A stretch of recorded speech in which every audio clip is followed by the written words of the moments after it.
If you find this segment informative, please click the thumbs up button and subscribe to stay updated with our latest news, and share this broadcast to your friends and family. Your support helps us keep you informed. Help us get our first 10,000 subscribers. Your engagement matters. Liking, sharing, and subscribing to our content not only helps more people discover the important stories we bring you, but also supports our team's hard work. It boosts our visibility in the algorithm, making it easier for others to find ways to stay informed. Thank you for being part of our community.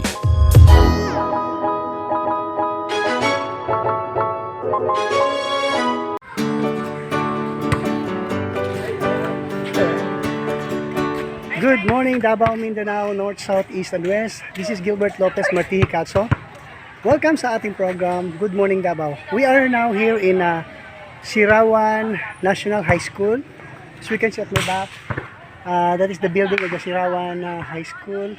And they are having their classroom meeting or homeroom meeting right now. So, nandito tayo ngayon mga kapatid. Nandito tayo, we are invited to talk or give some orientation sa upcoming drum and lyre nila na i-organize. Fortunately, we are invited or we are chosen to handle the drum and lyre corps.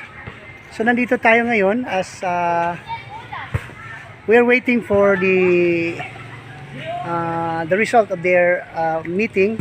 Malamang ano sila ngayon? Malamang tawag dito, mag-election muna ng officers, then set up for the classrooms, and now for the General Assembly. And right now, nakikita natin sa ating background, may mga estudyante naglalaro. Kasi wala namang klase, so they're playing. And as I observe, napakaganda ng place because maraming kahoy. It is environment friendly. And there, at my back, isa po yung dagat po yan. May beach po dyan sa likod or dyan sa front. No, may dagat po yan dyan.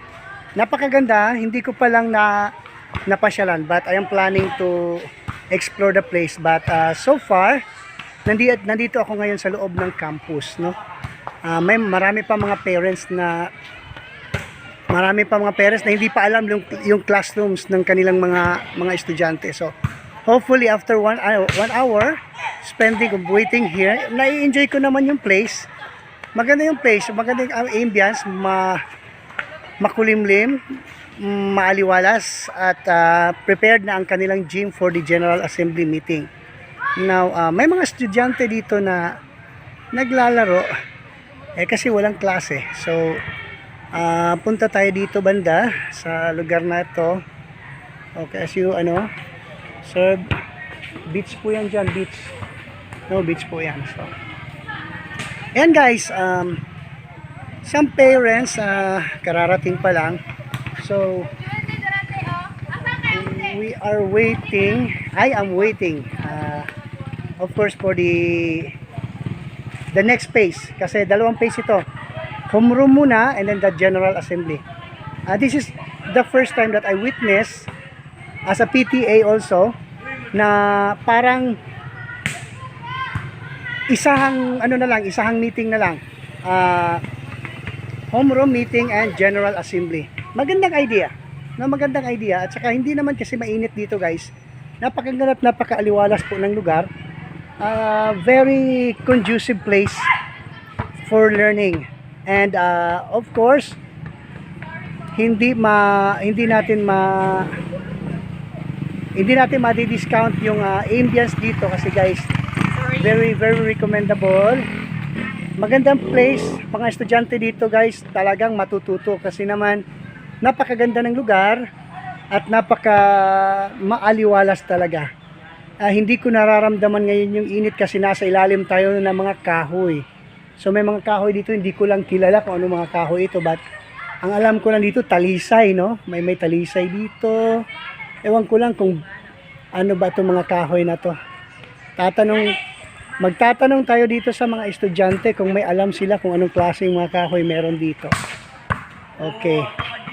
Magagaling na ito guys, mga varsity na yata. Ayan. But few of them are kilala na ako, no? Mga estudyante ko rin doon sa kabilang ibayo. So tatanong natin, ano mga puno meron dito?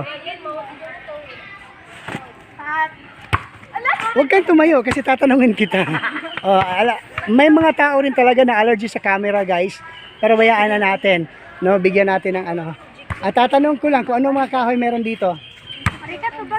Are you familiar with the trees na nandito? Hindi kayo familiar sa mga kahoy? Walang isang kahoy na alam mo kung anong klaseng kahoy? Ako mayroon akong alam eh. Ito, talisay ito. Yan, parang neem tree yata. No, parang neem tree. O sino makapagsagot sa inyo? 7 yan sila dito eh. 6 sila dito. Sharo, walang nakakaalam. Nara, meron ba Nara? Ewan ko lang kung may Nara ba? Parang walang Nara yata eh. Wala yata. So, tanong tayo dito. Boss, pwede mangutana, boss? Anong mga kahoy meron tayo dito? Talisay, mahogani. Talisay and mahogani. So yan, mahogani yan. Talisay ito, ito yung mahogani yan. Mahogani. Yan guys, yung mga mahogani. Thank you sir ha. Wow, galing, mahogani. Yan ang kahoy na mahogani. So, marami pala mahogani dito. Guys, talisay and mahogani. So, yung mga mas nakatatanda ang mas may alam. Well, i-discount na natin sila. Estudyante pa naman eh. But, yun ang kagandahan dito guys. Bakit sabihin ko maganda dito? Kasi, tanghaling tapat ngayon, magto 2 o'clock na, napakaaliwalas ng lugar. No? Dito, malilim talaga dito. At saka, aantukin ka talaga sa lamig. Aantukin ka talaga sa, sa ganda ng katahimikan. No? Binabasag ng panahon ang katahimikan. At maaliwalas na panahon. Hindi tayong mga workers na nandito. Ito sila. Sige, okay lang. Ito sila guys, naglilinis. Anong year kayo? Grade 9 po. Grade 9 student guys. So, napakasipag. At saka napakasisipag nila, no? Mga grade 9 student. Tapos gumaganon pa talaga sa camera guys. Ganon talaga yung mga photogenic, no? Or mga telegenic. So, later on, pag magkaroon na tayo ng ibibigay na sa atin yung panahon na magsasalita tayo doon. Sana makapag-cover din ako. Kasi wala akong cameraman ngayon. Nagta-travel lang tayo mag-isa. And, maganda ang lugar. Maganda ang lugar. Kung i-evaluate ko to, kumbaga sa Bisaya, ganahan ko din eh. But since we are in Tagalog segment, so, gusto ko dito. Maganda ang lugar dito. At maaliwalas. At isang bagay talaga na na-observe ko. In fairness not to carry their own chair. Ang mga estudyante dito guys ay very accommodating, very polite, very respectful. Last 6 months yata galing ako dito. Talagang ini-entertain ka, sinasagot ka ng po, opo at saka So, hindi po ibig sabihin na dahil public school, walang galang. Hindi po. Nagkakamali po kayo. Punta kayo sa Sirawan National High School. Makikita niyo kung gaano ka polite ang mga estudyante dito. Ako mismo witness no sa kanilang mga pag-uugali dito. But most of students here nahahati kasi dito guys, no? Nahahati kasi dito. Most of students here are they belong to the congregation or the group of Islam group, no? Mga kapatid natin na mga Muslim. So, kaunti lang dito yung mga tinatawag natin na Christian. Pero they have a respect. Kanina pagkarinig ng isang estudyante na tinatawag ako ng estudyante ko dati na pastor, sabi niya ay pastor pala. So they pay respect. Ganun ang maganda dito guys. Walang discrimination. Hindi mo mafe-feel talaga that iba ka sa kanila. Because dito sa kanila tinuturuan talaga sila paano makikitungo, no, ng maayos sa kapwa-tao. Paano makikipagkapwa-tao. At saka fortunate po tayo kasi tayo po ang napili tayo po ang naatasan na hahawak sa kanilang i-organize na drum and lyre course. Sana magkaroon ako ng maraming time kasi naman alam mo naman YouTube vlogger tayo, so marami tayong ginagawa. Sa isang araw guys, I edit 7 segments.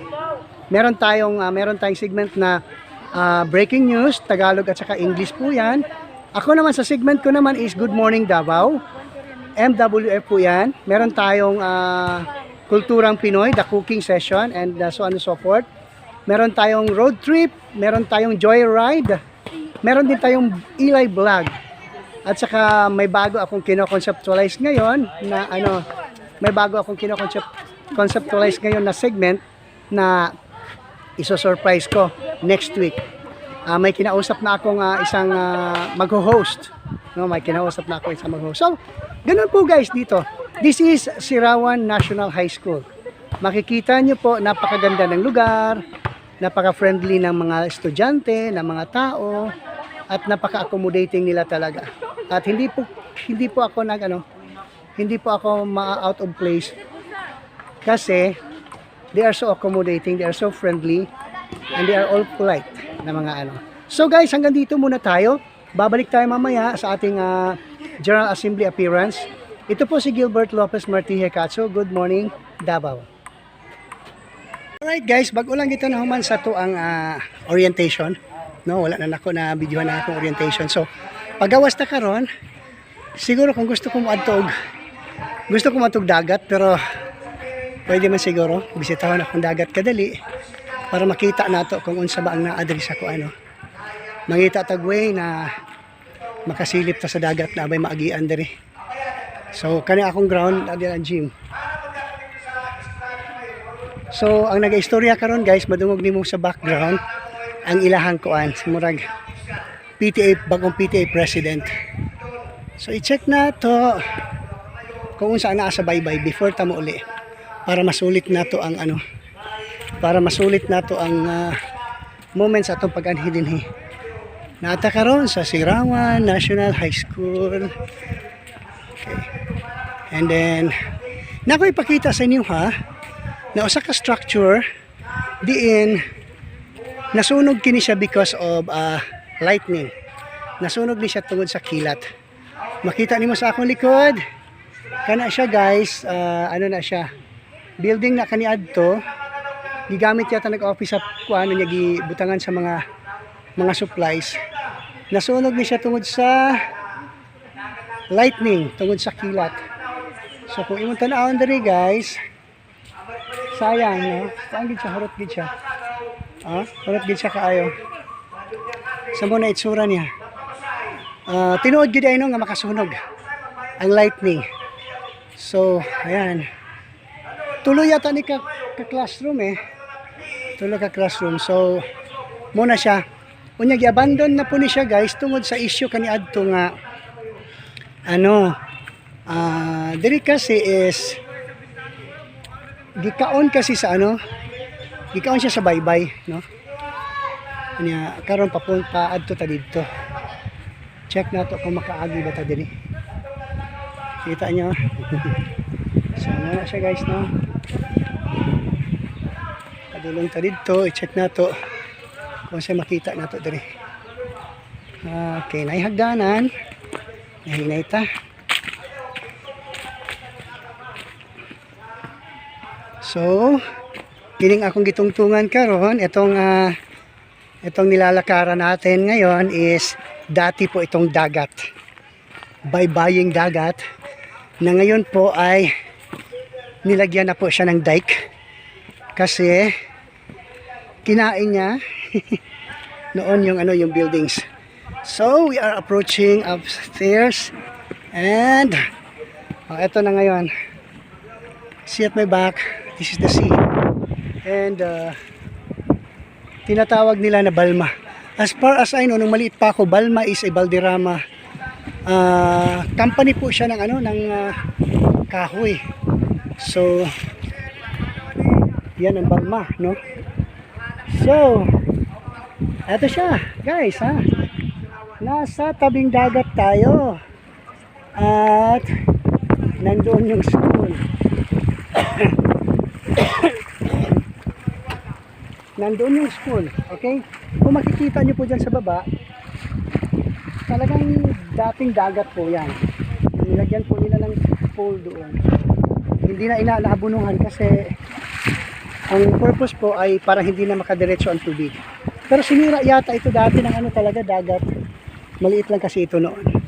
So, yan guys, oh, tingnan nyo. Yan ang dagat guys, yan ang dagat. Nakikita mo doon, merong, ano na yan eh, parang papuntang ano na yan eh, Digos. Nakita nyo yung malaking dome? Makikita ba? O yan, may dome, makikita nyo dyan. Yung dome na yan, papuntang Bansalan na po yata yan. So, nakatayo tayo ngayon guys dito sa tinatawag na seawall. Yan, seawall, mahaba po yan. At saka makikita po natin doon ang coastal road. Malayo po ang coastal road, hindi po natin gaano makikita pero nandyan po yung coastal road. Malayo. So yan po guys. Katatapos lang po natin katatapos lang po natin magsalita doon sa orientation for the Drum and Lyre Corps. And fortunately, kasi kaibigan po natin yung principal, si Sir Gambong, no? At gustong-gusto niya na magkaroon talaga ng drum and lyre. So, eto, congratulations sa Sirawan National High School. It's the start of the beginning. It's the start of the beginning. So, malaking trabaho po yan mga kapatid o mga kaibigan. Pero, magandang bagay dito is makakatulong tayo. Medyo malayo-layo din, pero nasa puso kasi. So, gagawin po natin. At ito pong seawall na to ay isang saksi, no? Sa ating commitment dyan sa Sirawan National High School. So mga kaibigan, tunghayan nyo po ang pag-uumpisa ng Sirawan National High School Drum and Lyre Corps. Kita-kita po tayo dito sa programang Good Morning Davao. Ito po si Gilbert Lopez Martihe Catso. Maraming salamat.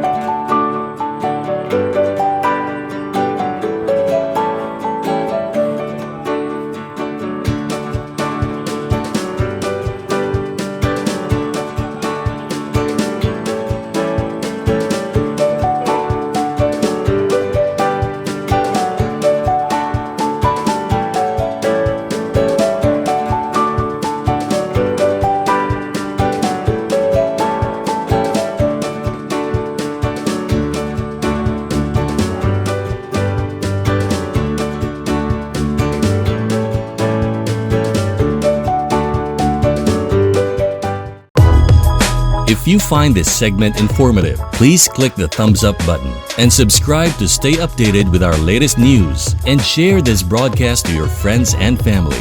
Your support helps us keep you informed. Help us get our first 10,000 subscribers. Your engagement matters. Liking, sharing, and subscribing to our content not only helps more people discover the important stories we bring you, but also supports our team's hard work. It boosts our visibility in the algorithm, making it easier for others to find ways to stay informed. Thank you for being part of our community.